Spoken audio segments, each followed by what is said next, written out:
Morning बच्चों, मैं ज्ञान भारती हिंदी हाई स्कूल से। बच्चों आज हम standard 9th subject SS chapter number 9 पढ़ेंगे। चैप्टर नंबर 9 में हम पहले लेक्चर में 5 अधिकारों के बारे में बात कर चुके हैं। अब हम छठा अधिकार यहाँ पे समझने चलते हैं। संवैधानिक उपचारों का अधिकार। छठा अधिकार हमारा है संवैधानिक उपचारों का अधिकार।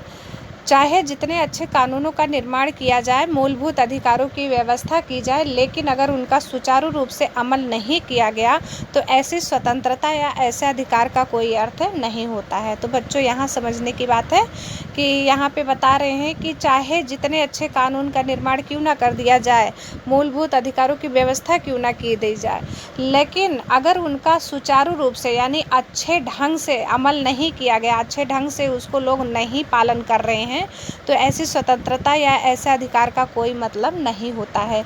इसीलिए इन अधिकारों के भंग अथवा उल्लंघन के बदले सीधे सर्वोच्च न्यायालय या उच्च न्यायालय में जा करके शिकायत करने के अधिकार को भी मूलभूत अधिकार के रूप में स्वीकार किया गया है। कहने का मतलब यह है बच्चों कि अगर इन सभी अधिकारों को कोई भंग करता है या इसका उल्लंघन करता है तो उसके बदले में उसको सर्वोच्च न्यायालय या उच्च न्यायालय में ले जाया जाता है और वहाँ पर उसका फैसला किया जाता है कि इसके साथ क्या करना है, और ये अधिकार भी जो है स्वीकार किया गया है।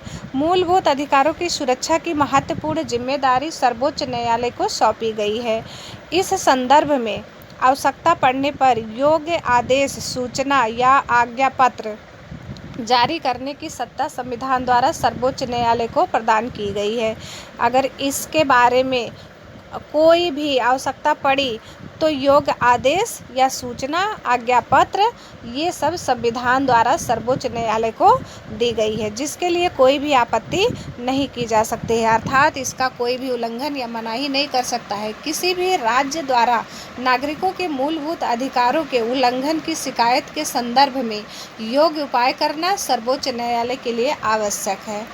क्या कह रहे हैं यहाँ पे बच्चों कि किसी भी राज्य द्वारा नागरिकों के मूलभूत अधिकार के उल्लंघन की जो शिकायत होती है उसी के संदर्भ में योग्य उपाय करना सर्वोच्च न्यायालय के लिए आवश्यक होता है। डॉक्टर भीमराव अंबेडकर के अनुसार संवैधानिक उपचार का अधिकार संविधान की आत्मा के समान होता है।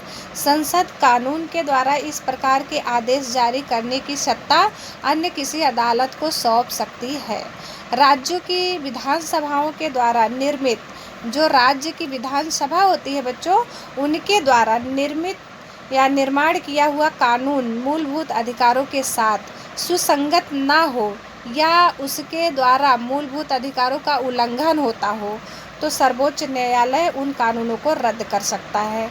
अगर जैसे किसी भी राज्य की विधानसभाओं के द्वारा कोई भी कानून का निर्माण किया गया है या मूलभूत अधिकार जो है उसके साथ उसका तालमेल नहीं बैठ रहा है, तो उसके द्वारा मूलभूत अधिकारों का या उल्लंघन हो रहा है, तो उच्च न्यायालय जो है वो कानून को रद्द कर सकता है।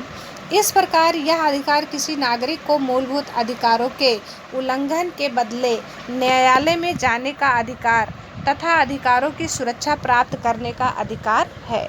इस प्रकार संविधान में समाहित मूलभूत अधिकारों को भारतीय नागरिकों को प्रदान किया गया है। ये सारे जो संविधान में समाहित मूलभूत अधिकार हैं, इन सभी अधिकारों को भारतीय नागरिकों को दिया गया है। यह अधिकार सरकार, केंद्र तथा राज्य के विरुद्ध प्रदान किया गया है। मूलभूत अधिकार हमेशा सभी नागरिकों को प्राप्त होते हैं, परंतु आपातकालीन परिस्थितियों में कुछ मूलभूत अधिकारों को स्थगित कर दिया गया है, मतलब रोक दिया गया है। राज्य ऐसे किसी कानून का निर्माण नहीं कर सकता जिसके कारण एक नागरिक के मूलभूत अधिकार समान होते हों। यहाँ पे बच्चों क्या समझा रहे हैं कि राज्य जो है ऐसे किसी भी कानून का स्वयं निर्माण नहीं कर सकता जिसके कारण एक नागरिक के मूलभूत अधिकार समान या समाप्त होते हों। जो ये थे 6 प्रकार के अधिकार जो प्रत्येक भारतीय नागरिक को जो है प्राप्त है। अब आता है मूलभूत कर्तव्य। भारत में प्राचीन समय से ही लोग अपने अधिकारों की अपेक्षा कर्तव्यों के प्रति जागृत थे। जिस प्रकार नागरिकों को अनेक मूलभूत अधिकार प्रदान किए गए हैं, उसी प्रकार नागरिक के कुछ मूलभूत कर्तव्यों का भी समावेश 1976 के संवैधानिक संशोधन द्वारा संविधान में किया गया है। तो अब यहाँ पे समझना है बच्चे कि मूलभूत कर्तव्य क्या होता है। भारत में प्राचीन समय से ही लोग अधिकारों की अपेक्षा यानी अधिकारों से भी कहीं ज़्यादा कर्तव्यों के प्रति जागृत रहते थे और हैं भी अभी। जिस प्रकार नागरिकों को अनेक मूलभूत अधिकार दिए गए हैं, उसी प्रकार इनको जो है कुछ मूलभूत कर्तव्य भी बताए गए हैं, दिए गए हैं, जिसका पालन इनको करना पड़ता है। 1976 के संवैधानिक संशोधन द्वारा संविधान में किया गया है कुछ ऐसे मूलभूत कर्तव्यों की बातें। कर्तव्यों का मूलभूत कर्तव्य के रूप में समावेश का उद्देश्य देश प्रेम, राष्ट्रीय भावना, अनेक उच्च आदर्शों तथा मूल्यों के प्रति नागरिकों में जागृति लाकर राष्ट्र की उन्नति के लिए नागरिकों को प्रतिबद्ध बनाना था। इसका उद्देश्य क्या था बच्चे कि देश प्रेम, राष्ट्रीय भावना, अनेक उच्च आदर्श तथा मूल्यों के प्रति नागरिकों को जागरूक करना तथा उन्नति के लिए नागरिकों को प्रतिबद्ध करना। प्रत्येक नागरिक का यह कर्तव्य है कि वह देश की एकता, अखंडता तथा सार्वभौमिकता की सुरक्षा में अपना यथासंभव योगदान दे और देश समाज के प्रति शांति, सुरक्षा, सद्भावना, संवादिता तथा सांप्रदायिक सौहार्द की भावना बनाए रखना प्रत्येक नागरिक का कर्तव्य होता है बच्चों। तो पाठ्य पुस्तक के प्रथम पृष्ठ पर इन कर्तव्यों को दर्शाया गया है, अर्थात दिया गया है। आप लोग वहाँ पे अच्छे से इसको देखकर पढ़ सकते हो, समझ सकते हो। तो यहाँ पे भी कुछ नंबर वाइज कर्तव्य के बारे में बताया है। तो नंबर 1 है संविधान का पालन करना तथा संविधान में व्यक्त आदर्शों एवं संस्थाओं, राष्ट्रगीत, राष्ट्रध्वज के प्रति आदर रखना। ये प्रत्येक व्यक्ति का मूलभूत कर्तव्य होता है। नंबर 2 स्वतंत्रता संग्राम के उदात्त विचारों तथा प्रेरणादायी आदर्शों का आदर करना तथा उनके अनुसार आचरण करना। यानी स्वतंत्रता संग्राम के उदात्त जो विचार थे, दिए गए जो विचार थे और जो सीख थी, उसके आदर्श का जो है पालन करना, आदर करना, सम्मान करना और उसी के अनुसार जो है आचरण करना यानी व्यवहार करना। नंबर 3 भारत की सार्वभौमिकता, एकता तथा अखंडता का समर्थन करना और उसकी रक्षा करना। ये भी मूलभूत कर्तव्य के अंतर्गत आता है बच्चों। चौथा नंबर है आवश्यकता पड़ने पर देश की रक्षा करने तथा राष्ट्र की सेवा करने के लिए तैयार रहना तथा उत्साहपूर्वक शामिल होना।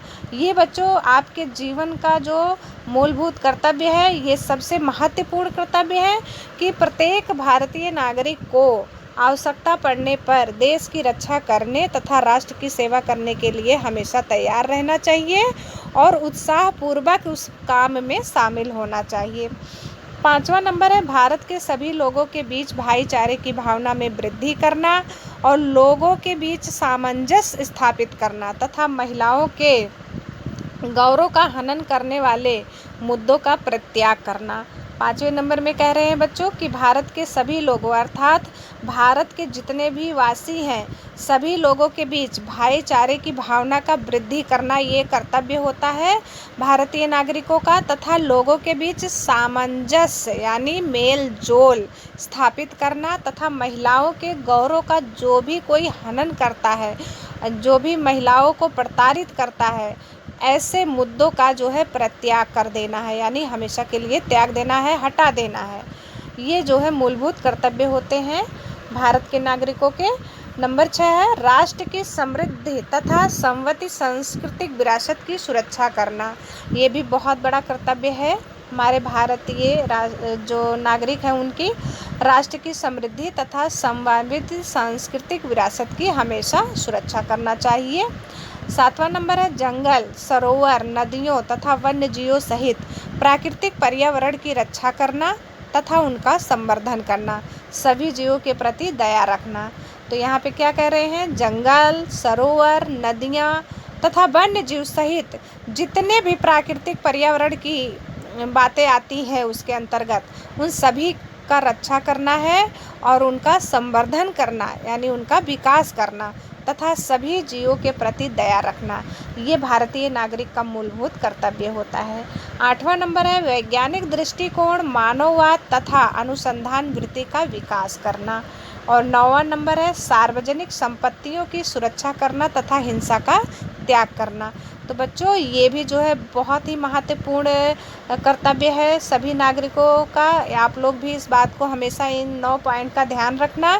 आप लोग भी आगे चलकर हमारे भारत के अच्छे नागरिक बनोगे तो आप लोगों को भी इन सब बातों का पालन करना पड़ेगा।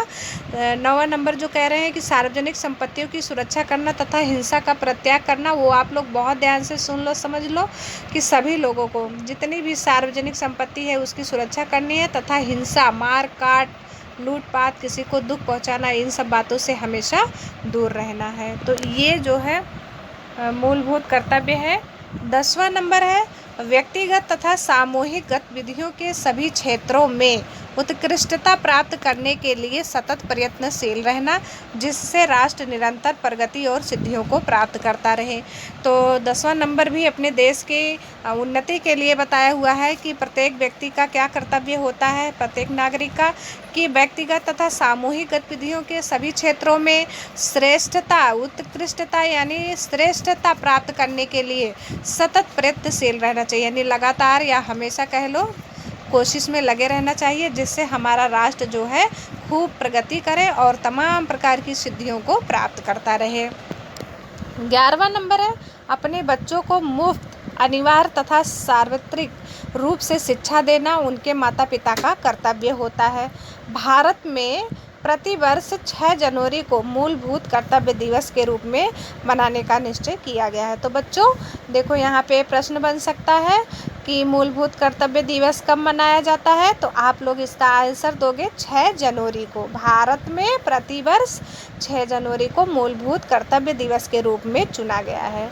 इन कर्तव्यों में से कुछ कर्तव्यों के पालन के लिए सजा का प्रावधान भी किया गया है। तो यहाँ पे बच्चों जो ये 10-11 कर्तव्य बताए गए हैं मूलभूत कर्तव्य, अगर इन कर्तव्यों का पालन कोई सुचारू रूप से नहीं करता है या इसका उल्लंघन करता है तो फिर उसके लिए सजा का भी प्रावधान इसमें किया गया है। नागरिक कर्तव्यों का पालन करें, इसके लिए नागरिकों में सजगता तथा जागृति लाने के लिए शिक्षकों को प्रयत्नशील यानी कोशिश करते रहना चाहिए। समाज में फैली अनेक सामाजिक बुराइयों तथा अन्यायों जैसे अस्पृश्यता यानी छुआछूत, बेगार प्रथा यानी काम करवा लेते हैं और जो है पैसे नहीं देते हैं, या बाल मजदूरी जो बचपन में ही मजदूरों की तरह बच्चों से काम कराते हैं, स्त्री शोषण, स्त्रियों का जो शोषण करते हैं, जातीय हिंसा, बात बात को लेकर के आपस में लड़ना झगड़ना, मार काट करना, दहेज प्रथा, जो स्त्री कोई भी पिता अपने बेटी की जब शादी करता है और लड़के वाले तमाम प्रकार की मांग करते हैं वो दहेज प्रथा के अंतर्गत आ जाता है स्त्री। और दूसरा है भ्रूण हत्या यानी बच्चों को जो है गर्भ में मार देना, कुरीतियाँ, अंधविश्वास, वहम आदि स्थायी रूप से समाप्त हो। इसीलिए ये सारे मूलभूत कर्तव्य जो हैं बताए गए हैं, इसका पालन करना चाहिए। इस बात की निगरानी रखने की जवाबदारी तथा कर्तव्य एक नागरिक के रूप में हम सभी का है और इन मूलभूत कर्तव्यों के द्वारा हमें क्या करना चाहिए और क्या नहीं करना चाहिए। यदि भविष्य के नागरिक ऐसे बालकों एवं किशोरों में इन कर्तव्यों के संबंध में व्यापक प्रचार प्रसार हो, इसके महत्व और उपयोगिता के विषय में इन्हें जानकारी प्रदान की जाए तो भविष्य के इन नागरिकों में सामाजिक तथा राष्ट्रीय उत्तरदायित्व यानी कर्तव्य की भावना और विश्व बंधुत्व, न्यायपूर्ण तथा शोषण विहीन समाज रचना के उच्च आदर्श को प्राप्त किया जा सकता है। तो बच्चों ये थे व्यक्ति के अर्थात हमारे भारत देश के भारतीय नागरिक के कुछ मूलभूत कर्तव्य। आगे है राजनीति के मार्गदर्शक सिद्धांत। अब आइए इसको समझते हैं कि राजनीतिक मार्गदर्शक के सिद्धांत क्या हैं। तो राजनीतिक मार्गदर्शक सिद्धांतों का समावेश संविधान के 4थे भाग में किया गया है। इन मार्गदर्शक सिद्धांतों का उद्देश्य वर्तमान तथा भविष्य में केंद्र तथा राज्य सरकारों द्वारा अलग अलग नीति विषयक क्षेत्रों में किन किन नीतियों का निर्माण करना, इस संदर्भ में मार्गदर्शन देना होता है। मार्गदर्शन देना यानी उपाय बताना, किसी भी बात का समस्या जब होता है और उसका हल कोई बताता है तो उसको कहा जाता है मार्गदर्शन देना। ये सिद्धांत मार्गदर्शन सिद्धांत होने के कारण इन सिद्धांतों के अमल के लिए राज्य सरकारें बाध्य नहीं होती हैं, परंतु नीतियों के निर्माण में इन सिद्धांतों को केंद्र में रखकर नीतियों का निर्माण करना तथा उनका अमल करवाना राज्य का नैतिक कर्तव्य होता है। इन सिद्धांतों का सबसे महत्वपूर्ण उद्देश्य एक ऐसी समाज रचना करना है जिसमें सभी नागरिकों को राजनीतिक, सामाजिक तथा आर्थिक न्याय प्राप्त हो सके। तो बच्चों, इसका महत्वपूर्ण उद्देश्य क्या है इस सिद्धांत का? इसका महत्वपूर्ण उद्देश्य ये है कि एक ऐसी समाज रचना करना जिसमें सभी नागरिकों को राजनीतिक, सामाजिक तथा आर्थिक न्याय प्राप्त हो सके और राज्यों के द्वारा निश्चित किए उद्देश्यों तथा ध्येय यानी भी उद्देश्य ही होता है को पूर्ण करने के लिए नीति निर्माण में आवश्यक दिशा निर्देश देना, यानी उनको जो है समझाना, एक प्रकार का उनको बताना। न्यायपालिका द्वारा इन सिद्धांतों के अमल करवाने के प्रावधान का संविधान में कोई उल्लेख नहीं है इसके बारे में। इस मूलभूत सिद्धांतों से हमें कोई कानूनी अधिकार नहीं प्राप्त होता है और ना ही कोई कानूनी मदद प्राप्त होता है, ये बात ध्यान रखना है बच्चों। इसके बावजूद राज्य के कानून निर्माण तथा उनके संचालन में ये आधारभूत है। कितने ही अधिकारों का समावेश संविधान में मूलभूत अधिकार के रूप में किया गया है जो तुरंत दिए जा सके ऐसे थे, परंतु दूसरे बहुत से अधिकारों का समावेश राजनीति के मार्गदर्शन सिद्धांतों में किया गया है। जैसे जैसे राज्य व्यवस्था मजबूत और समृद्ध बनती जाए वैसे वैसे भविष्य में इन अधिकारों को दिए जाने का विचार संविधान सभा का भी था। तो यहाँ पे डॉक्टर बाबा साहेब अम्बेडकर जी ने इन अधिकारों के संदर्भ में इसका महत्व बताते हुए कहा है कि देश के शासन में ये अधिकार आधारभूत सिद्धांत है। क्या कहा है बच्चों डॉक्टर बाबा साहेब अम्बेडकर ने? कि देश के शासन में ये अधिकार आधारभूत सिद्धांत है। हमारे संविधान में राजनीतिक लोकतंत्र स्थापित करने का प्रयास किया गया है, परंतु सामाजिक तथा आर्थिक लोकतंत्र के बिना राजनीतिक लोकतंत्र जो होता है वो कभी पूरा नहीं हो सकता, वो अधूरा ही रहता है। इन मार्गदर्शक सिद्धांतों को विविध भागों में विभाजित कर यानी बांट कर जानकारी हम प्राप्त करेंगे। तो आइए सबसे पहले हम समझते हैं नंबर 1 आर्थिक नीतियों के संदर्भ में सिद्धांत। तो आर्थिक नीतियों, आर्थिक यानी क्या होता है बच्चों? अर्थ यानी पैसा। आर्थिक नीतियों के निर्माण में अर्थ को हम धन से भी मतलब लगा सकते हैं। आइए समझते हैं। आर्थिक नीतियों के निर्माण में अनेक महत्वपूर्ण सिद्धांतों का समावेश किया गया है जो निम्न अनुसार है। नंबर 1 सभी नागरिकों के महत्तम कल्याण का उद्देश्य पूर्ण हो और इस प्रकार से समाज के भौतिक संसाधनों की मालिकी तथा नियंत्रण का विभाजन करना। और नंबर 2 संपत्ति तथा उत्पादन के साधनों का, संपत्ति यानी धन दौलत तथा उसके उत्पादन के साधनों का किसी एक समूह या वर्ग में केंद्रीकरण ना हो, राज्य द्वारा एक ऐसी अर्थव्यवस्था का निर्माण करना। नंबर 3 है पुरुषों तथा स्त्रियों को समान काम के लिए समान वेतन प्राप्त हो, ऐसा राज्य प्रयास करेंगे। मतलब पुरुष, जैसे बहुत जगह भेदभाव होता है कि पुरुष काम करते हैं तो 10,000 रुपये देती हैं, स्त्रियां काम करती हैं तो 6,000 4,000 देती हैं। तो इस तरह से नहीं होना चाहिए। समान अगर काम कर रहे हैं स्त्री पुरुष तो समान रूप से वेतन भी प्राप्त होना चाहिए और राज्य ऐसा प्रयास करेंगे। और चौथा नंबर है कार्यस्थल पर सभी कर्मचारियों का स्वास्थ्य सुरक्षित रहे, ऐसी मानवीय परिस्थिति का निर्माण करना। यानी जहाँ पे काम कर रहे हैं वो कार्यस्थल पर सभी कर्मचारी का स्वास्थ्य जो है सुरक्षित रहे, ऐसी मानवीय परिस्थिति का निर्माण करना है। स्त्री पुरुषों तथा कम आयु वाले स्त्री पुरुषों तथा कम आयु वाले बालकों का आर्थिक मजबूरी के कारण स्वास्थ्य बिगड़े ऐसे काम धंधे विन आरोग्य स्थलों पर तथा जोखिमपूर्ण कार्य ना करना पड़े, इन बातों का ध्यान रखना है। 5वां नंबर है औद्योगिक इकाइयों में संचालन प्रक्रिया में कर्मचारियों की भागीदारी के लिए राज्य प्रयास करेगा। 6वां नंबर है आर्थिक समस्याओं के कारण किसी बालक का शोषण ना हो, इस बात का ध्यान रखना है और वह स्वस्थ तथा स्वतंत्र रूप से गौरवपूर्ण स्थिति में स्वस्थ विकास करे। इसके लिए आवश्यक अवसर तथा सुविधाएं उत्पन्न करने के लिए राज्य जो है आवश्यक कदम उठाएंगे, ये बात बताई गई है।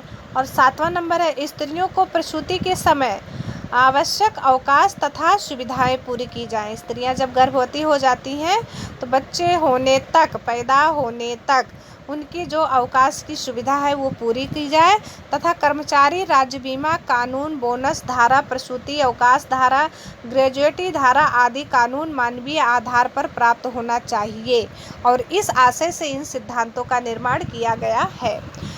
8वां नंबर है, कृषि तथा पशुपालन का आधुनिक और वैज्ञानिक स्तर पर विकास होना चाहिए और राज्य ऐसी व्यवस्था करने का भी प्रयास करेंगे।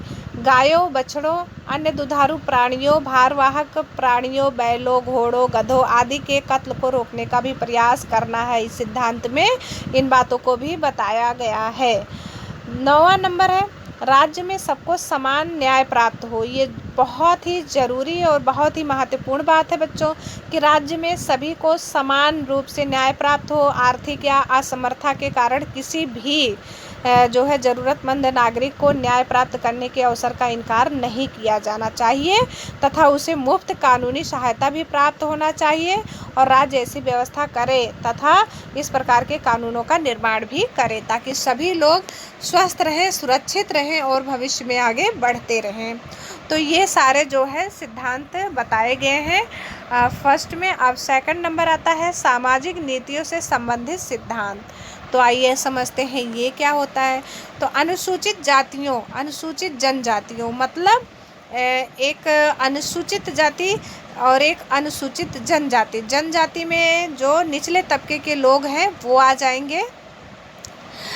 इसमें वंचित समूहों जैसे समाज के कमज़ोर वर्गों के शैक्षणिक तथा आर्थिक हितों के विकास के लिए यानी शिक्षा के लिए और धन के लिए, पैसे के लिए, उसके विकास के लिए राज्यों को सावधानीपूर्वक विशेष प्रयास करने होंगे जिससे सामाजिक अन्याय तथा शोषण के विरुद्ध उन्हें सुरक्षा प्राप्त हो सके। ये काम जो है राज्यों का होगा।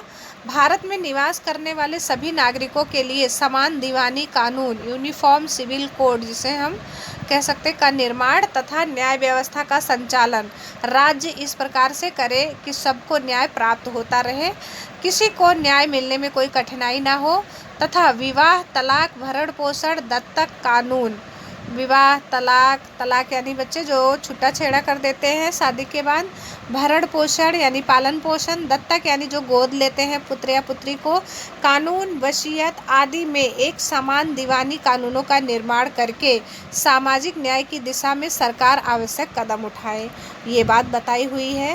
राज्य में सभी नागरिकों को काम करने का अधिकार प्राप्त हो, वृद्धावस्था, बीमारी, अशुभ प्रसंग आदि में सरकारी सहायता भी प्राप्त हो, इसके लिए सरकार विशेष सावधानी करेगी। ये सामाजिक नीति संबंध के अंतर्गत आता है। नंबर 3 है राजकीय तथा विदेश नीति विषयक सिद्धांत। इसमें नंबर 1 ग्राम पंचायतों की स्थापना के लिए राज्य आवश्यक कदम उठाएं तथा ये स्वराज्य की एक इकाई के रूप में कार्य कर सके, इसके लिए इन्हें आवश्यक सत्ता यानी और अधिकार तथा आर्थिक यानी धन दौलत का सहायता प्राप्त करें।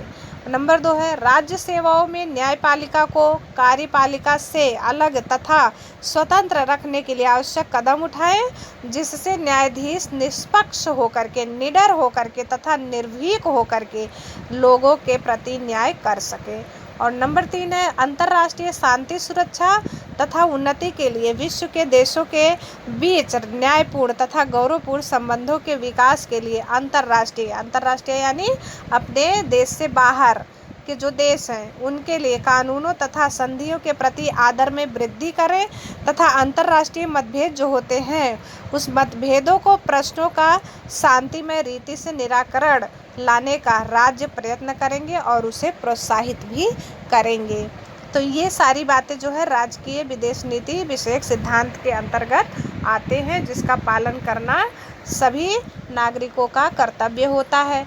नंबर 4 है शैक्षणिक तथा सांस्कृतिक नीति संबंधित सिद्धांत। अब इसमें क्या कह रहे हैं कि 14 वर्ष की उम्र के सभी बालकों को संविधान लागू होने के 10 वर्ष के अंदर मुफ्त तथा अनिवार्य शिक्षा प्राप्त हो। 14 वर्ष के बच्चों जितने भी बालक हैं, किसी को बाल मजदूरी ना कराई जाए, सभी को पढ़ाई के लिए जो है अग्रसर किया जाए और इनको मुफ्त शिक्षा दी जाए। इसके लिए राज्य प्रयत्न करेंगे। सभी राज्यों के सभी बालकों के लिए ये नियम लागू होते हैं, जो अब तक मूलभूत अधिकार बन गया है। एक प्रकार से राष्ट्रीय महत्व के रूप में घोषित किए गए सभी कलात्मक और ऐतिहासिक महत्व वाले स्मारकों, स्थलों, कलाकृतियों, इमारतों के मूल स्वरूप में परिवर्तन, लूटपाट, नुकसान, विकृति, स्थानांतरण तथा उनके नुकसान को रोकना तथा उनकी सुरक्षा करना और राज्य का कर्तव्य होगा। ये इस तरह इन सिद्धांतों का उद्देश्य यह देखना है कि राष्ट्र यानी देश के सांस्कृतिक और ऐतिहासिक विरासत की सही तरीके से सुरक्षा हो रही है कि नहीं हो रही है, इसका भी ध्यान देना होता है। नंबर 5 है स्वास्थ्य विषयक नीति से संबंधित सिद्धांत। तो स्वास्थ्य से संबंधित सिद्धांत क्या है? नंबर 1, लोगों के स्वास्थ्य तथा पोषण के स्तर में सुधार हो और इसके लिए राज्य प्रयत्न करे तथा सार्वजनिक स्वास्थ्य तथा सेवाओं में वृद्धि के लिए आवश्यक कदम उठाना यह राज्य का मौलिक कर्तव्य होगा। ये काम राज्य को दिया जाता है और राज्य इसकी देखभाल करे।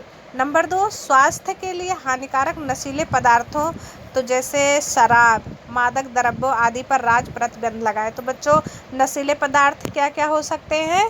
जैसे चरस हो गया, गांजा हो गया, भांग हो गया, शराब हो गया, सिगरेट हो गया। इन सारे चीज़ों पर राज्य को क्या करना चाहिए? प्रतिबंध लगा देना चाहिए, अर्थात रोक लगा देना चाहिए, जिससे लोगों के स्वास्थ्य पर कोई हानिकारक प्रभाव ना पड़े। औषधीय उपयोग के अलावा मादक पेय पदार्थ, ड्रग्स तथा अन्य नशीले पदार्थों पर राज्य को क्या कर देना चाहिए बच्चों? प्रतिबंध लगा देना चाहिए, रोक लगा देना चाहिए। तभी जो है सभी लोग स्वस्थ रह पाएंगे। नंबर 3 है देश में पर्यावरण प्रदूषण कम करके उनकी सुरक्षा तथा उसमें सुधार हो, इसके लिए राज्य प्रयास करे और देश में आए हुए जंगलों तथा वनस्पतियों की रक्षा के लिए विशेष व्यवस्था भी करे। इन सब बातों का भी जो है ध्यान देना है। कर्मचारियों को 5वां नंबर है कि कर्मचारियों को उनके कार्यस्थल पर स्वास्थ्यप्रद वातावरण प्राप्त हो और निवृत्ति के समय सामाजिक तथा सांस्कृतिक विकास के पर्याप्त अवसर भी उनको प्राप्त हो। इसके लिए राज्य को प्रयत्न करना होगा और उनके मानसिक शांति के लिए उन्हें मनोरंजन की सुविधा भी देनी होगी। ऐसे प्रयत्न राज्यों को करने का उल्लेख दिया गया है। इतने सारे कोशिश राज्य को करने होंगे। इस तरह राजनीति के मार्ग सिद्धांतों का उद्देश्य ऐसी समाज व्यवस्था तथा राज्य व्यवस्था स्थापित करना है जिसमें जितना संभव हो सके उतना सत्ता का विकेंद्रीकरण हो। धर्म या जाति के भेदभाव के बिना समाज रचना, समतामूलक, शोषण मुक्त तथा कल्याणकारी समाज व्यवस्था तथा अर्थव्यवस्था की स्थापना इन सिद्धांतों का मुख्य उद्देश्य होता है। इस तरह देश में सामाजिक, लोकतांत्रिक तथा आर्थिक लोकतंत्र की स्थापना करना होता है और सामाजिक सुरक्षा के द्वारा समाज के कमजोर वर्गों के विकास के लिए राज्य विविध कल्याणकारी योजनाओं को लागू करेगा, ऐसी अपेक्षा की गई है। लोकतंत्र का राजनीतिक क्षेत्र के अलावा सामाजिक तथा आर्थिक क्षेत्र तक विस्तार हो, शोषण एवं अन्य मुक्त ऐसी समतामूलक न्यायी राज्य व्यवस्था का स्वप्न साकार करने की जवाबदारी राज्य सरकार को सौंपी गई है। मूलभूत अधिकार राज्य की सत्ता को सीमित करता है और जबकि राजनीति के मार्गदर्शन सिद्धांत जो होते हैं वो राज्य की सत्ता का विस्तार करते हैं। ये 2 बात आपको बच्चों याद रखना है। मूलभूत अधिकार राज्य के लोकतंत्र की स्थापना करते हैं, जबकि मार्गदर्शन सिद्धांतों का उद्देश्य सामाजिक और आर्थिक लोकतंत्र की स्थापना करना होता है। इसमें कोई विरोध नहीं है, बल्कि दोनों एक दूसरे के पूरक के रूप में माने जाते हैं। तो बच्चों ये था पूरा चैप्टर जो मैंने आपको पढ़ाया, समझाया। उम्मीद करते हैं आपको मेरे जो ये सारे समझाए हुए चैप्टर हैं आपको समझ आ रहे होंगे। अब आप लोग भी इस पाठ को घर पे 2 बार पढ़िएगा तथा इससे संबंधित नीचे स्वाध्याय के प्रश्न दिए हुए हैं। इन सारे स्वाध्याय के प्रश्नों को आप बुक में से ढूंढकर अच्छे से नोटबुक में सुंदर राइटिंग में लिखिएगा और याद करिएगा। इसके साथ साथ बच्चों ये वीडियो लाइक करें, सब्सक्राइब करें, ताकि आप लोगों को रोज़ नए नए इस तरह से वीडियो मिलते रहे। और आज का हमारा ये 9वां चैप्टर कंप्लीट होता है। Okay, thank you.